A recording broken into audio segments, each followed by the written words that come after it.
History is a graveyard for contending opinions. What I put out there is an empirical evidence of how they have suffered.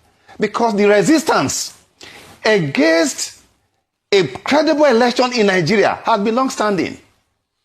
Dr. Gobadia was the first to set up the ICT unit in the INEC. It was a unit in his office and later a full department. At that time, they used the OMIR to try to sanitize the process. From there to Iwu's era, where you have to use DDC, machine capture machine. Iwu set up the VSAT across 774 local governments for transmission of results for the 2007 election. It was sabotage. All the billions that were spent wasted. Jega era came in. We started and we identified all election rigging processes and that the EV system must be carried out. The EVs had 4 tracks: the biometric registration, biometric accreditation, e-voting, and e-transmission.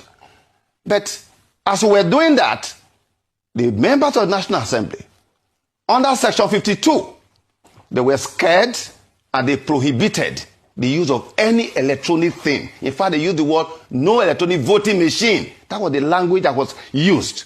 But we came in, we saw Section 49, Section 52, Section 68 are the clear election rigging provisions. And for 20 years, we fought to get those provisions removed. Now, having done that, by the time Jega came in, we started with what you call biometric registration, with the first time that was carried out. Then you remember that we call TVC, temporary voters card. From TVC, we moved to PVC. From PVC, we moved to smart card reader. To deal with Section 49, which is the election rigging provision in our laws. All right? We did to deal with that. But what happened? By 2015, of course, sabotage from within and from out was a major problem. In 2015, by the time we brought the card reader was not a voting machine.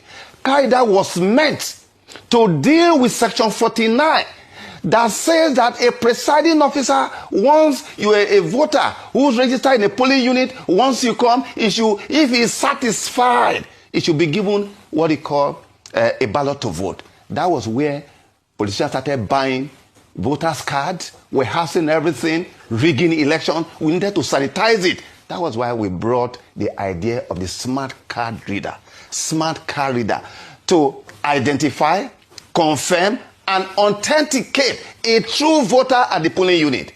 But what happened when the matter went to court?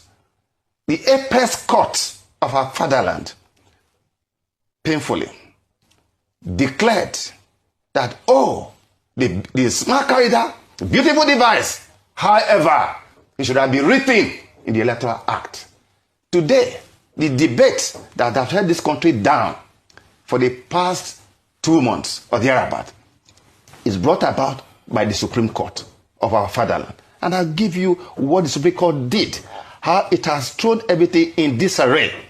Supreme Court tribunals declared that the regulation and guideline of INEC that stated clearly on the basis of our historical experience that where the results that have been declared at the polling unit that expected or mandated to be sent to the IREB, so that when the result is already on the IREB, nobody will change it.